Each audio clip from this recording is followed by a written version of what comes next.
Mes aliments anti-crampes, c'est le sujet de ce nouvel épisode de l'émission Food Joie pour retrouver minceur et vitalité maintenant.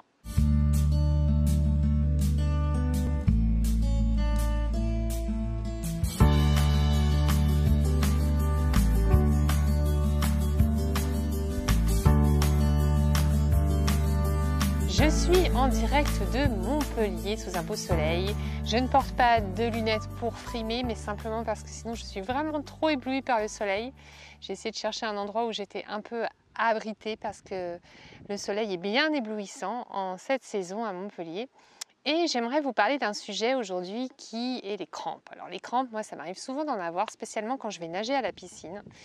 Et j'en ai beaucoup moins depuis que j'ai appliqué les conseils que je vais vous donner maintenant. Je vais vous parler maintenant des 5 aliments anti-crampes que vous avez besoin d'intégrer dans votre alimentation pour diminuer les crampes au quotidien, que ce soit pour le sport ou dans vos activités de tous les jours. Premier aliment anti-crampes, la banane.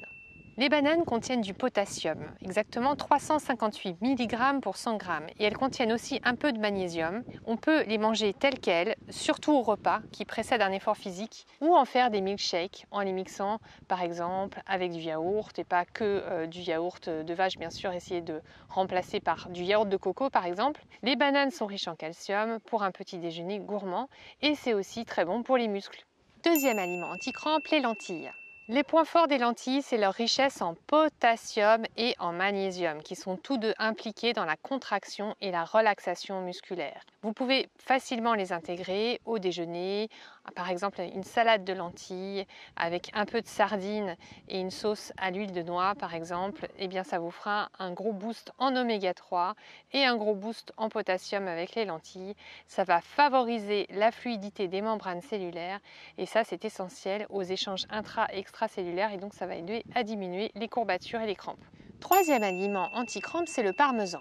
Alors vous allez peut-être me dire, le parmesan c'est du lait de vache, vous savez que je recommande pas trop le lait de vache. Cependant je pense qu'on peut en consommer occasionnellement et vous allez voir que ça reste quand même un aliment intéressant. En fait le parmesan est très riche en calcium, il y a 1200 mg de calcium pour 100 g. C'est le champion des teneurs en calcium, essentiel à la transmission de l'influx nerveux. De plus, il est riche en sodium qui lutte contre la déshydratation, surtout en cas d'activité sportive. Alors attention parce que le fromage c'est acidifiant, donc c'est riche en calcium, mais c'est pas pour autant que le calcium est bien intégré. Cependant, ça peut être intéressant si vraiment vous aimez le fromage de favoriser plutôt le parmesan parce qu'il est riche en calcium, surtout en période de crampes ou de courbatures pour vous sentir mieux sur ce plan-là. Vous pouvez très bien utiliser quelques petits copeaux de parmesan sur votre salade, ça vous aidera du coup à bénéficier de ses apports et de son goût savoureux.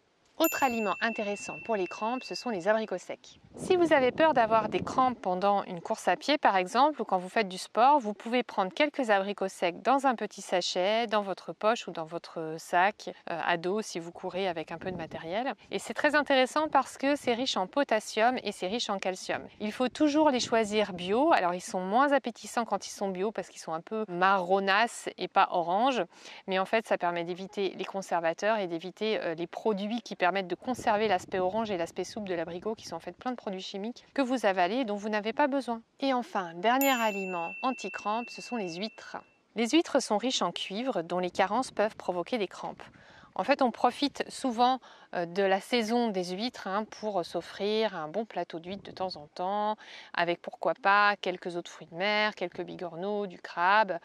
Et pour les personnes qui aiment, vous pouvez aussi en manger plus souvent dans l'année, surtout si vous êtes en bord de mer. Et enfin, dernier point très important qui vient avant tous les aliments que je viens de vous présenter, c'est de tout simplement boire de l'eau, c'est super important. Le muscle est composé à 75% d'eau. S'il est déshydraté, il ne fonctionne forcément pas bien. On boit donc régulièrement, toute la journée, au moins 1,5 litre d'eau. Plus si on fait du sport, car en transpirant, le corps élimine de l'eau et des minéraux.